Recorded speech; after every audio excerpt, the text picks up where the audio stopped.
Muazzez'in mutfağından herkese merhabalar. Kanalıma, mutfağıma hoş geldiniz arkadaşlar. Çok lezzetli, pratik bir meze tarifim var. Yaz bitmeden taze taze salatalıklardan yapın derim. Her ana yemeğin yanına yakışır bir meze tarifi. İlk önce salatalıkları bu şekilde ince ince halkalar şeklinde doğruyoruz. Kişi sayısına göre kalabalık ya da az olursanız ona göre salatalıkları ayarlayabilirsiniz. Toplamda 4-5 adet salatalık kullanmış oldum. Ve bu şekilde hepsini doğradıktan sonra bir karıştırma kabına alıyorum. Üzerine bir kase yoğurt, kendim yapmış olduğum yoğurdu kullandım. Sizin yoğurdunuz suluysa biraz süzme yoğurtla karıştırabilirsiniz. Bir yemek kaşığı mayonez, bir tatlı kaşığı tuz ve 2 adet 2 diş sarımsakla rendelenmiş sarımsak ekleyip karıştırıyoruz. Ve çeyrek demet dereotunu da ekliyoruz.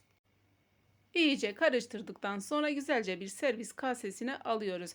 Sarımsaklar size fazla geldiyse sadece bir diş kullanabilirsiniz ama çok lezzet katıyor. Güzelce servis tabağımızın içerisine alıyoruz.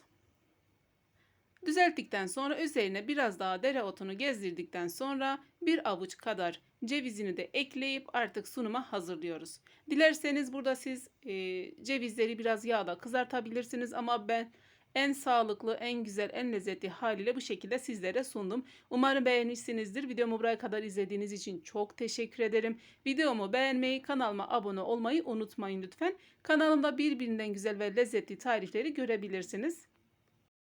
Sevdiğiniz, beğendiğiniz tarifleri arkadaşlarınızla, ailenizle de paylaşabilirsiniz. Aklınıza takılan bir soru varsa yorumlar kısmında bana yazarsanız seve seve cevap veririm. Başka bir tarifte görüşmek dileğiyle. Kendinize çok iyi bakın. Allah'a emanet olun.